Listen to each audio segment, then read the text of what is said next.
I'm Michael Zenga from Danvers, Massachusetts. That's a town whose band Mr. Buffett so generously sent to the Rose Bowl parade last year, so you're a very popular guy in my town. Good morning, Mr. Buffett and Mr. Munger. Mr. Buffett, I wanted to ask you this question last week when I ran into you after Gillette's annual meeting, but I choked. So now there's no pressure, here goes.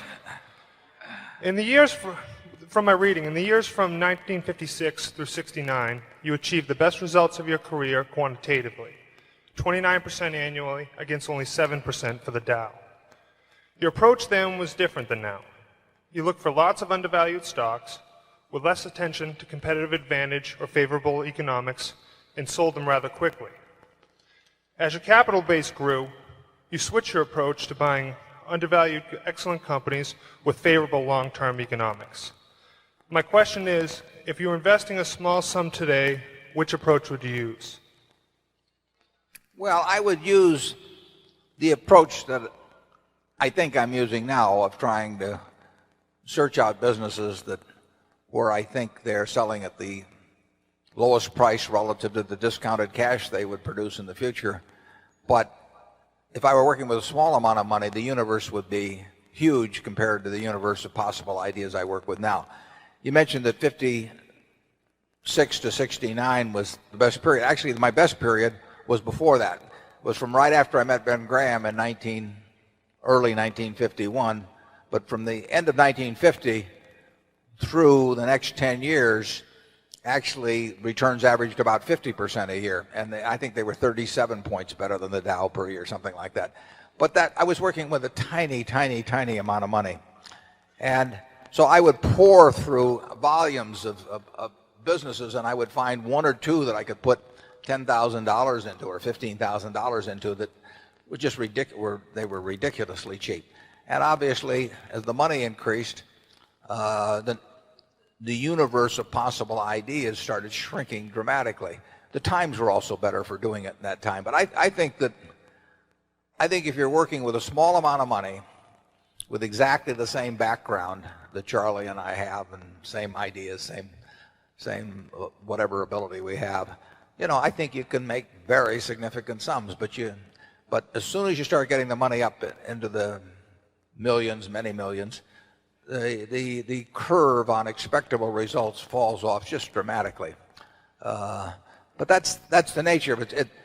You've got to,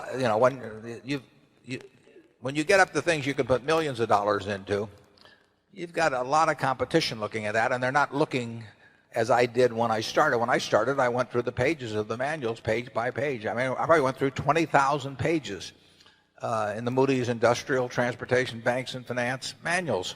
And I did it twice. And I actually, looked at every business. I didn't look very hard at some. Well, that's not a practical way to invest tens or hundreds of millions of dollars. So I would say if you're working with a small sum of money and you're really interested in the business and willing to do the work, you will find something. If you were, there's no question about it in my mind. You will find some things that promise very large returns compared to what we will be able to deliver with large sums of money. Charlie?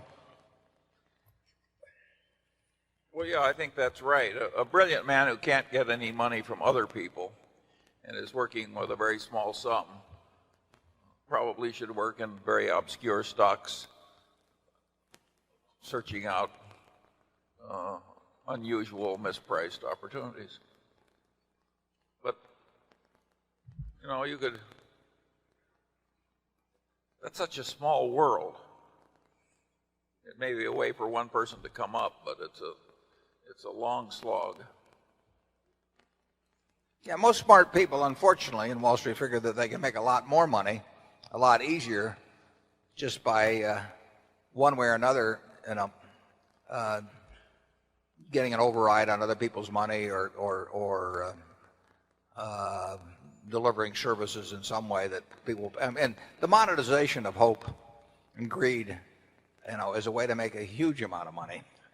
And right now it's just take hedge funds. I mean, I've had calls from a couple of friends in the last month that don't know anything about. investing money. They've been unsuccessful and everything else. And, you know, one of them called me the other day and said, well, I'm forming a small hedge fund, 125 million he was talking about. And, you know, like the thought that since it was only 125 million, maybe we ought to put in 10 million or something of the sort. I mean, if you looked at this fellow's Schedule D on his 1040 for the last 20 years, you know, you'd think he ought to be mowing lawns. But Yeah. but he may get his 125 million. I mean, you know, and it's just astounding to me how willing people are during a bull market just to toss money around because they think it's easy. And of course that's what they felt about internet stocks a few years ago. They'll think about something else next year too. But the biggest money made, you know, in Wall Street in recent years has not been made by great performance, but it's been made by great promotion, basically. Charlie, do you have anything? Well, I would state it even more strongly. I think the current scene is obscene. I think there's too much mania. There's too much chasing after easy money. There's too much misleading sales material about investments. There's too much on the television emphasizing speculation in stocks.